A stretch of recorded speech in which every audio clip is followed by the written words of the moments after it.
Coming up, more contracts issued to rebuild Acklins after Hurricane Joaquin. And the DNA brands for ratified candidates, agents of change. So don't go anywhere. The Bahamas Tonight, the weekend edition, starts now. Now in HD.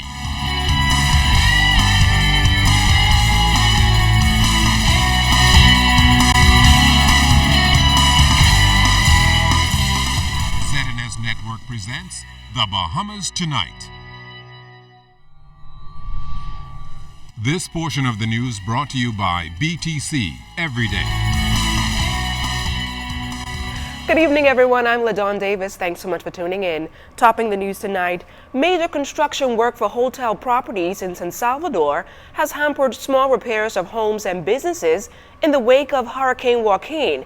It's an issue that local administration on the island is trying to tackle to bring residents back to normalcy.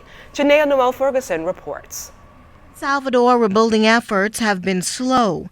Just about every roof on the island was damaged during the passage of Hurricane Joaquin last October. According to Island Administrator Theophilus Cox, labor for construction repairs on homes have been hard to find. We didn't have sufficient material. Then the second one was, when the material came, we didn't have workers because those who were working for us left us and went to work for Club Med and the other larger agencies because they were paying much more than NEMA was paying. And so we had material and then we had no workers. The problem here was we didn't have accommodations. We had the few accommodations that we had, those persons who were with Club Med, they took those up.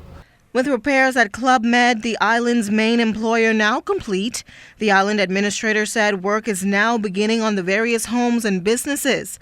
Local council member Beverly Larimore said with the reopening of the resort, many locals and Bahamians are now back to work. They have income coming in. It was a rough patch the ending of last year with no jobs and everything is being destroyed. So now that we've come into this new year, it has become more promising. I think we're about 75% back to normalcy now at this stage. Some persons have been able to renovate their homes. Some people still have tarps on their roofs. There's still a lot of construction needs to be done. And despite the challenges, Larimore says residents are working together to make the best out of a still difficult situation. We have rallied and we've gotten a lot of support through Nassau.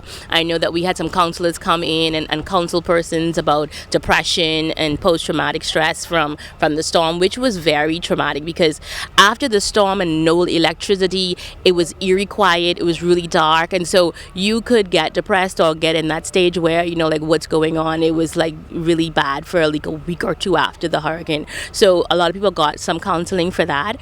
And other than that, we rallied around and tried to go back to a normal routine to try to get people back in their spirits of things. Thank you. Janaea Noel Ferguson, ZNES Network News.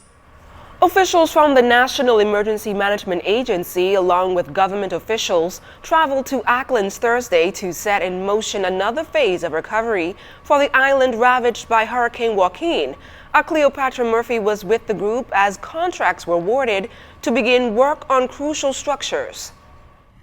Work will soon begin to repair government buildings on Acklins damaged by Hurricane Joaquin after contracts totaling more than $500,000 were awarded to 5 local contractors Thursday.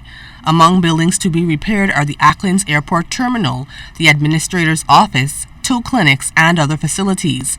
Area Member of Parliament, the Honourable V. Alfred Gray, says some of the facilities were left completely inoperable. When the center of government is affected by disaster, the first order of business must be to get those buildings up and running. After the storm left many businesses and homes decimated, Gray says he is excited to see work begin. The hurricane season begins again in June, and Gray says he would like to see the contractors hired to rebuild move speedily, but do quality work. In the face of public discourse on the issuance of government contracts, Gray made it clear he was not involved in the process. I have nothing to do with the contracts having been awarded. It was awarded by NEMA and Mrs. Roach and the other people who are responsible. I am the MP, and it is my obligation to ensure that my people get the best that the government is offering. Julius Chisholm was contracted to perform repairs at the Spring Point Airport and intends to do top caliber work. We'll be painting and doing all the necessary things that are really necessary to upgrade the standard of the airport building. I feel as though it has been long overdue, and I feel like this is the time for us to really make a good showing as to what the airport in Acklins should be like. Minister Gray says Acklins was severely impacted by Hurricane Joaquin, and although a complete recovery is still taking some time, he hopes that with rebuilding now underway, the island will return to normal within the next 3 months. Cleopatra Murphy, ZNS Network News.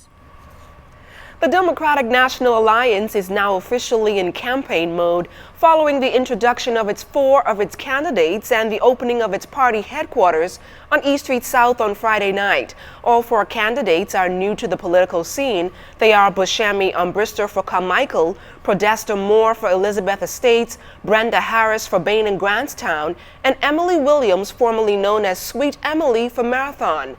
The agents of change all pledged their full commitment to ensuring that they provide the best representation possible.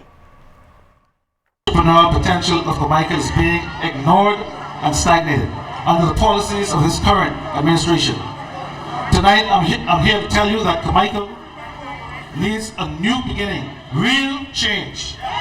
For the rights of women and girls, I am pleased to be part of an organization that values the ideas and the strengths of women. An organization that has proven on more than one occasion that women are welcome at the table. Member of Parliament for Bains and Grantstown. If the system is not working, then the system needs to change. And if the system needs to change, the government needs to change.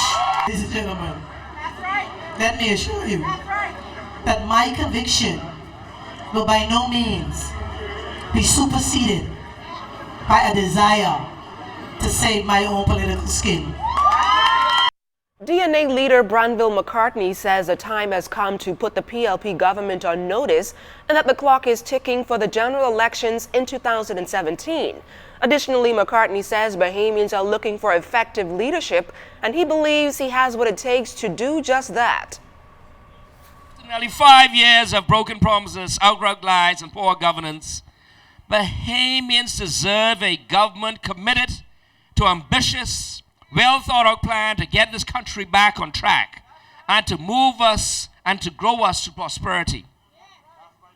What Bahamian parents want now is a government committed to the protection and the advancement of our generations of Bahamians yet unborn. What young people in this country want is an opportunity. Just an opportunity. An opportunity. They want the chance to have their ideas not just heard,